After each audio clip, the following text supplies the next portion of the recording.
I really want people to change that mentality of being afraid of code reviews and be excited for them. Look at it as just a learning experience. Think of it as showing your code to someone perhaps that might be more senior than you, and you've got their time, you've got their experience. I mean, how exciting is that?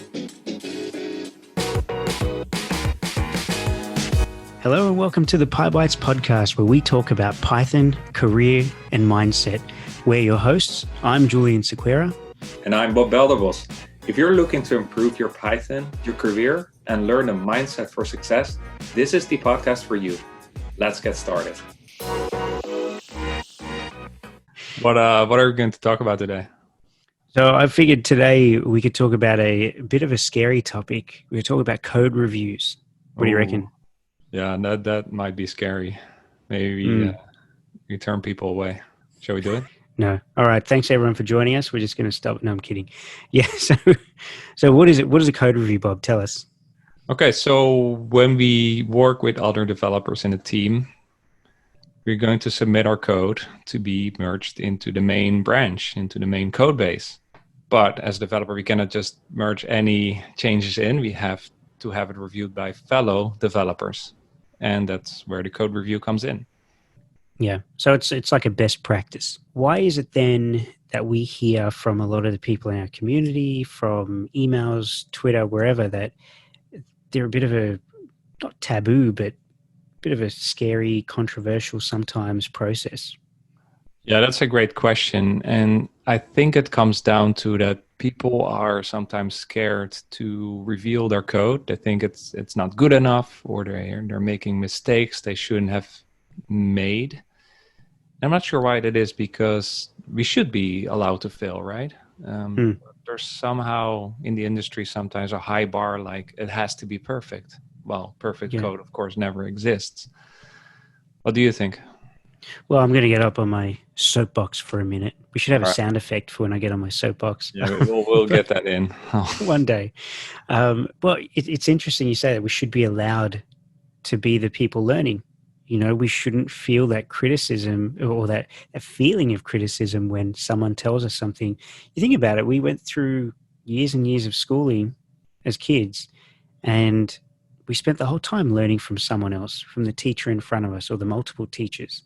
So why does that have to suddenly stop when it comes to learning a new skill or working in a new environment? You know, until you're 100% confident, and you should still get code reviews done then, but even so, you're learning all the time. So code reviews, I think it's this mindset shift that we need to change, that they should be something that builds people up. It's a learning experience. It's not a way to crucify people and shoot them down and smack them down and say, hey, your code sucks. Go back to the drawing board and don't waste my time.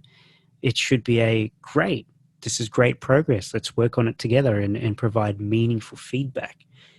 So my question for you then is, with the code review process, how is it that people can take it to be a critical thing to get that feedback? I think inherently it's just not fun to be criticized. But of course, it depends the reviewer, right? Some can be harsh, some can be picky, but some can also be incredibly humane about it. So it depends a little bit who you end up with, right? But it's also a chicken and egg, right? You have to kind of go through it.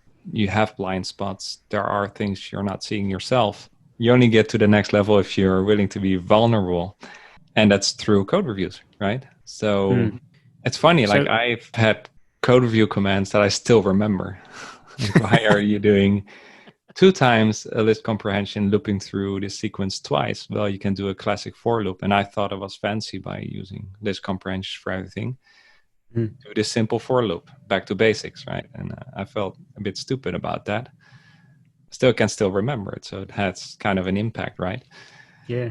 And are all code reviews, this might seem like a bit of a noob question, but I want to ask because I see value in I'll get there with this, but are all code reviews generally virtual, like over some sort of a code reviewing tool where you see the code set side by side and see the changes that are going to be committed, think GitHub style?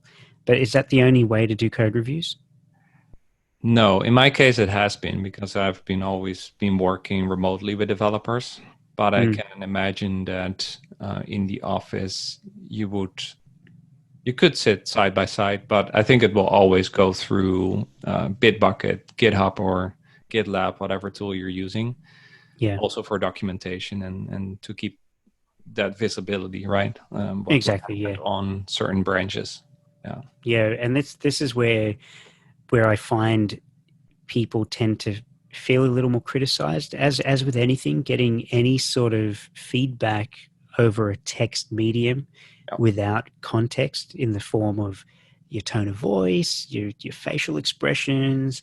Is someone criticizing you? Picture everyone criticizing your work with the angry dad face, and or That's a great point. disappointed father face. And so it's really not like that. It's just this is why, and this is getting off topic slightly, but this is why I always encourage pick up the phone. And yes, it kind of ruined it with coronavirus and everything. But one of my favorite experiences when I've been coding at work has been to sit in the room with one of my teammates, one of my best mates at work, and we sit there and we write code up on the whiteboard.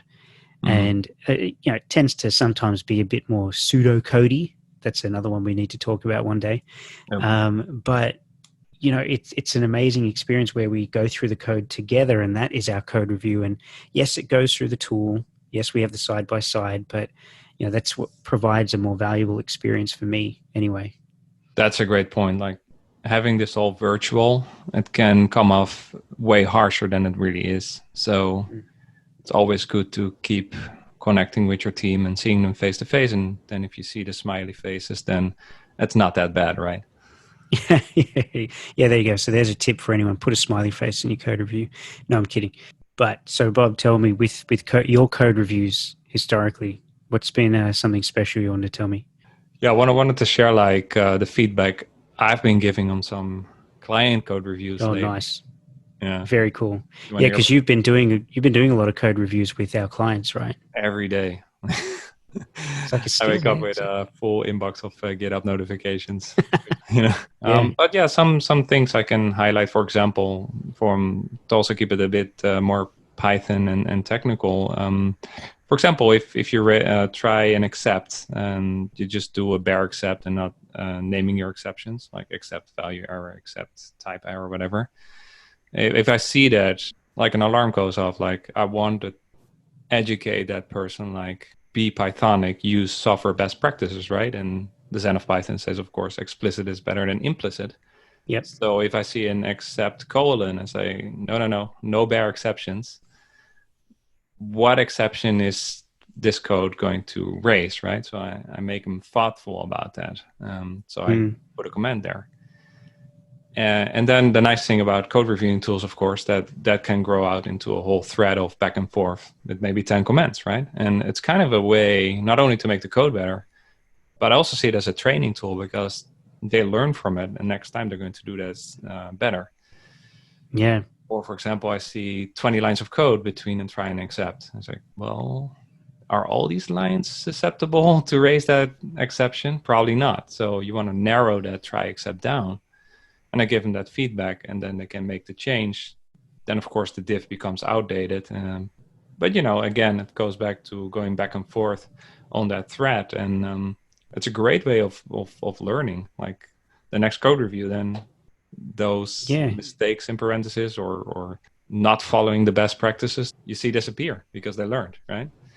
And it's Yeah. also That. making up for training we often don't get on the job. We're not taught all these things when we start. So again, the code reviewing is a great opportunity for mentor and mentee or team members to train each other on how things can be more Pythonic, how to follow software best practices, or design things. Like maybe you're putting too much logic in your API and you should break that out into the business layer, right? Like where should code really go? And so I'm really fascinated about it. I can go on for hours, but I hope you get the point.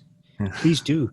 No, actually, that resonates with me a lot because most of the things that I've learned, or that stuck with me as I've been learning coding throughout all these years has been through code reviews. And, going back to the work situation where it was a formal code review process, I really learned some new things. And even as simple as you're doing your doc strings wrong.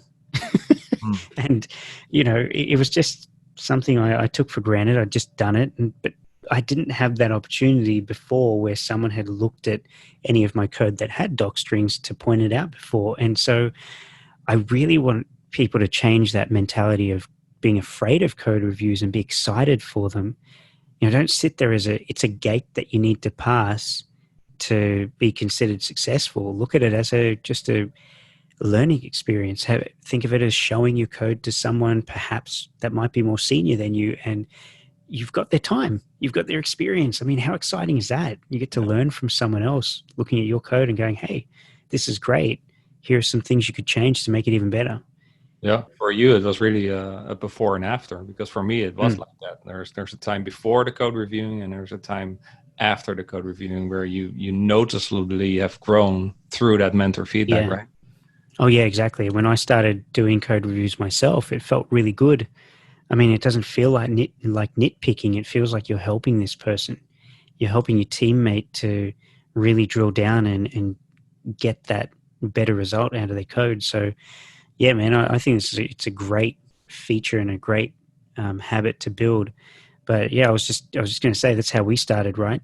Oh yeah, that's a funny story. Like when I think I challenged you to make a certain application or script, and you came back with me with your code, right? And then I reviewed it. I didn't. This was literally, okay, disclaimer. This was literally, I want to say weeks after just started picking up my first Python tutorial or anything. So my code was extremely rough.